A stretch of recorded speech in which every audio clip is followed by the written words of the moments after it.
Hey guys, this is Mike Mahaffey, the old bastard BJJ guy, here for BJJ Mental Models. Back in my day, we had to walk uphill in the snow both ways to get to the academy just to learn some crappy technique from a random purple belt. You kids have it so easy because now you can just subscribe to BJJ Mental Models Premium and get tons of great audio courses to learn new techniques, enhance your mindset, and entertain yourself. You can even get personalized rolling reviews from some of your favorite BJJ Mental Models coaches, including me. It's like having your own seminar, you spoiled little whippersnappers. So what are you waiting for? Subscribe to BJJ Mental Models Premium right now, get off my lawn, and go train. Hey, welcome to BJJ Mental Models. I'm Steve Kwan. BJJ Mental Models is your guide to a conceptual and intelligent jiu-jitsu approach. And in this week's mini episode, and for that matter over the next few weeks, we're going to be talking about the different types of breaking mechanics in jiu-jitsu. Now, before we go any further, if you did not listen to our mini episode last week on the 3-joint rule, I really suggest that you go back and listen to that one first, because in my mind, if you want to break someone's arm or leg, the 3-joint rule is the most important mental model that'll help you understand how to do that more effectively. So I will put a link in the show notes. And again, if you haven't already listened to that one, I definitely recommend that you go back and do that right now.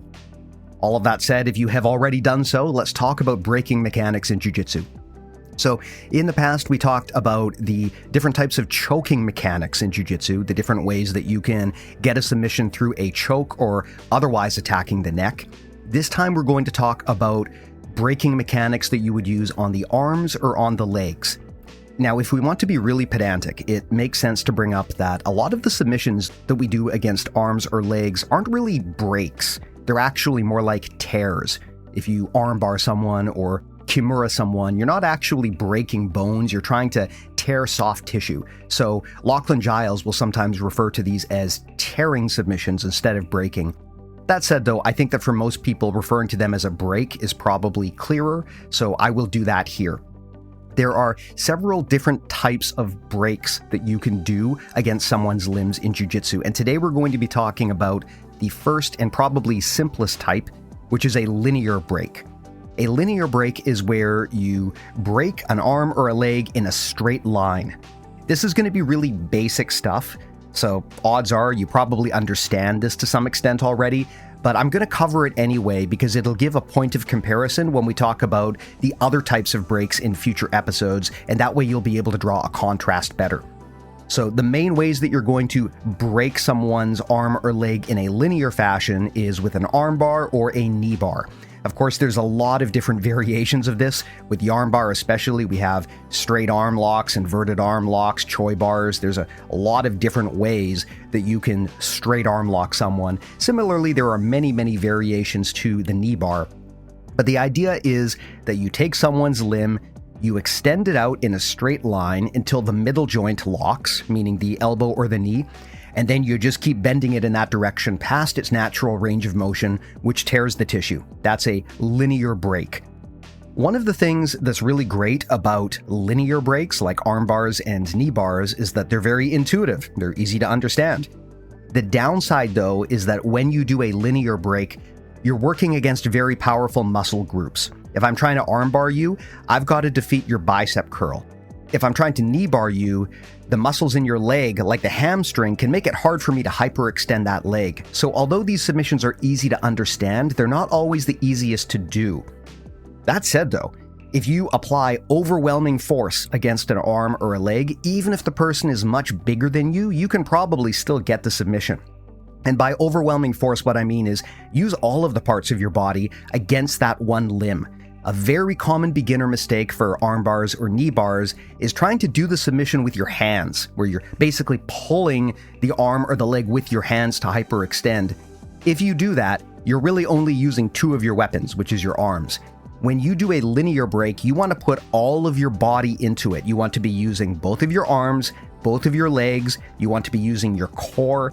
When you engage all of those muscle groups, it gives you a lot more power, and even if your opponent is much bigger than you, it allows you to overcome that size and strength advantage. The one thing that can be an issue with linear breaks is body dimensions, and where you're going to see this most of the time is with knee bars. People have a lot of variability in the length of their legs. And if someone's legs are significantly longer or significantly shorter than you might have trouble kind of finding the sweet spot. So an important thing with arm bars and knee bars is understanding that you probably won't be able to do the exact same arm bar or knee bar against everyone. It's going to depend on their body dimensions, and you're going to have to come up with some variations depending on whether the person is shorter than you, taller than you, or whatever. An example of how this plays out is with the armbar. There is this constant debate about whether you should cross your ankles or not if you want to armbar someone. Some people will pinch their ankles in, some people will cross their ankles. For me, I think they're both completely valid, and the most important thing to me is, can I immobilize your shoulder? That's ultimately what I'm trying to do when I pinch in or cross my ankles. I'm trying to immobilize your far shoulder so that you can't rotate, and I'm also trying to keep your head pinned down so that you can't bridge up. So that's how I hold you in that position and finish it.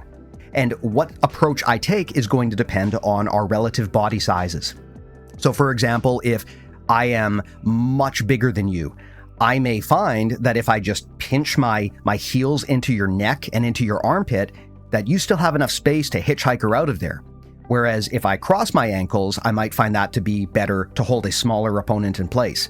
Similarly, if you're much bigger than me, I may find that if I cross my ankles, I just can't really hold you in place because you're so big and awkward and my legs aren't long enough. And in that case, I might prefer the pinch. There's a whole bunch of other options you can do when it comes to how you finish an armbar, but the most important thing is I want to keep you pinned onto the ground and I want to keep your shoulders immobilized. That's the 3-joint rule that we talked about in the prior mini episode. And the same thing applies with the knee bar. As long as I can keep all 3 joints in your knee under control, where exactly I've got my legs placed doesn't really matter. But one thing that will be important, like I said earlier, is to use overwhelming force. Use all the parts of your body against that leg to overcome the strength. The leg is an incredibly powerful part of the human body, and it's going to be challenging to overcome someone's leg muscles with just your hands. So again, that's why getting your hips into it, even using your feet for leverage, can be very important when you're trying to finish a knee bar. I think the reason why knee bars are a little bit less common from other types of submissions is because they do get so hard if the person's body dimensions are significantly different from yours or if their legs are just really big and powerful. So there's just a quick explanation of linear breaks. Again, probably the simplest type of breaking submission to understand, but also incredibly versatile. You can get arm bars from pretty much everywhere. You can get knee bars from all sorts of positions. So although they are simple, that doesn't mean they're bad. It's actually fantastic because it gives you an option that you can attack from all over the place. However, when you attack an arm bar or a knee bar, a linear submission, you're often doing so in a way that plays against the person's muscles and their strength, and that can make things a little bit hard to overcome. So in the next episode, we're going to talk about rotational breaks. That's where instead of trying to break someone's arm or leg in a straight line, you try to break their arm or leg by using a twisting motion. So we would be talking about Kimuras, Americanas, heel hooks, that kind of thing. I hope you found this useful. Again, I know that the content in this episode is very simple, but this is intended to act as a foundation that we're going to build upon in the next few mini episodes. And my hope is that after listening to all of these, you've got a really good way to classify in your mind all of the different ways to submit someone by attacking their arms or their legs. And I'm hoping that this allows you to make better decisions on the fly when you're rolling.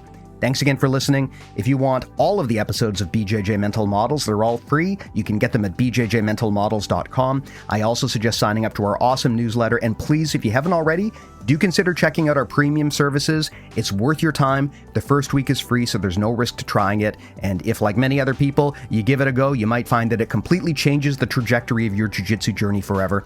Thanks a lot for all of this. Happy to have you here, and I'll talk to you next week.